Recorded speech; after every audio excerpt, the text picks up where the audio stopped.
मेरे प्यारे दोस्तों, आप सब कैसे? आई होप कि आप सभी अच्छे होंगे। आइएगा, जैसा कि आप लोग जानते हैं कि 13.3 आपकी एक्सरसाइज कंप्लीट हो गई थी। आज 13.4 यानी लास्ट एक्सरसाइज चतुर्भुज की चलते हैं। इसके बाद समांतर चतुर्भुज है, ये चैप्टर पढ़ाएंगे। प्रायिकता, कुछ लोग कह रहे हैं कि प्रायिकता पढ़ा दीजिएगा सर, तो प्रायिकता भी पढ़ाएंगे आपकी, ठीक है। इस चैप्टर के बाद प्रायिकता ही पढ़ा देंगे, नहीं समांतर चतुर्भुजों के प्रायिकता बहुत जल्दी कोशिश करेंगे पढ़ाने के। तो आइएगा इस सवाल को समझते। देखो, ऑप्शनल क्वेश्चन लिखे, मैं ऐसे ही बता देता हूँ। लिखा है किसी आयत के प्रत्येक कोण की माप, आप जानते हो पहला नंबर क्वेश्चन है, किसी आयत के प्रत्येक कोण की माप कितना होता है? 90 अंश। ठीक, जानते हो ना आप लोग कि आयत ऐसे ही तो बनता है कि नहीं बनता है?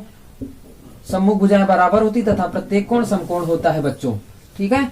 आइएगा, दूसरा क्वेश्चन आपका क्या कहता है कि वर्ग की चारों भुजाएं समान होती हैं। आपका नंबर ऑप्शन नंबर बी से ही समान होता है, ठीक है। चारों भुजाएं बराबर होती और प्रत्येक कोण समकोण भी होता है। समबाहु त्रिभुज की भुजाओं के मध्य बिंदुओं को, ये आपका समबाहु त्रिभुज है बेटा, कह रहा है इसके मध्य बिंदु मान लीजिएगा ये इससे जो त्रिभुज बनेगा बच्चा, ये भी समबाहु त्रिभुज ही बनेगा। क्या बनेगा? समबाहु त्रिभुज। तो जो ऑप्शन आपका सही हो कर लेना, यानी समबाहु त्रिभुज, यानी समबाहु त्रिभुज की भुजाओं के मध्य बिंदु से घिरी हुई जो आकृति होगी उसे हम समबाहु त्रिभुज कहेंगे। ये तीसरा क्वेश्चन हो गया। दूसरा आपको बता रखा है, एक समांतर चतुर्भुज में यदि विकर्ण बराबर तथा परस्पर लंब हो तो किस प्रकार का त्रिभुज होगा?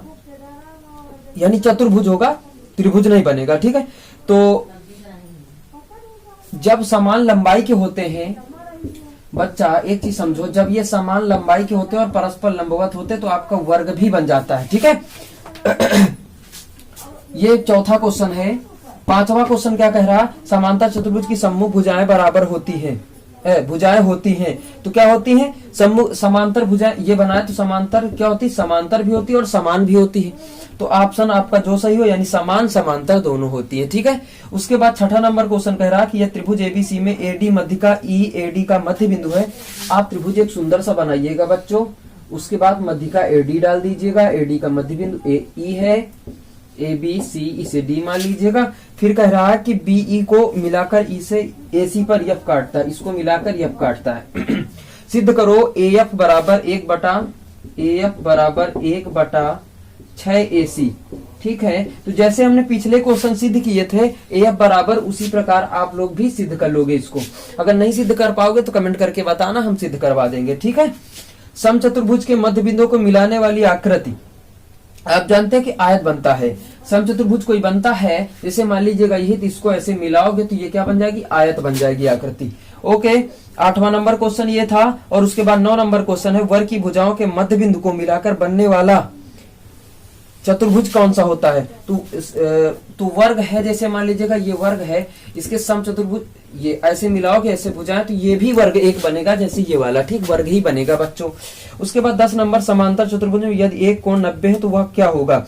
अब जानते हो कि समांतर चतुर्भुज का एक कोण 90 है तो समांतर चतुर्भुज एक आयत कहलाता है। समांतर चतुर्भुज क्या कहलाता है? एक आयत। आयत में प्रत्येक कोण 90 अंश होता है, इसलिए एक आयत कहलाता है। समचतुर्भुज की बात उठती तो वर्ग हो जाता है।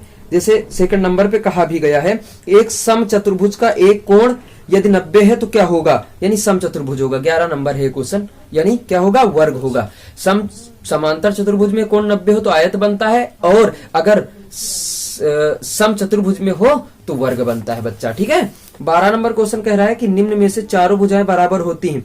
अब चारों भुजाएं किसकी होती हैं? वर्ग की बराबर होती हैं और समचतुर्भुज की बराबर होती हैं। अब जो 13-14 क्वेश्चन लिखा है आपका, 13, 14, 15, 16, फिर 17, 18, फिर 19, 20, जो आपके क्वेश्चन 8 क्वेश्चन बचे हैं, ये थ्योरिकल क्वेश्चन है। तो थ्योरिकल क्वेश्चन हम कल की क्लास में आप सभी को बता देंगे बच्चों। That's all. Okay, thank you.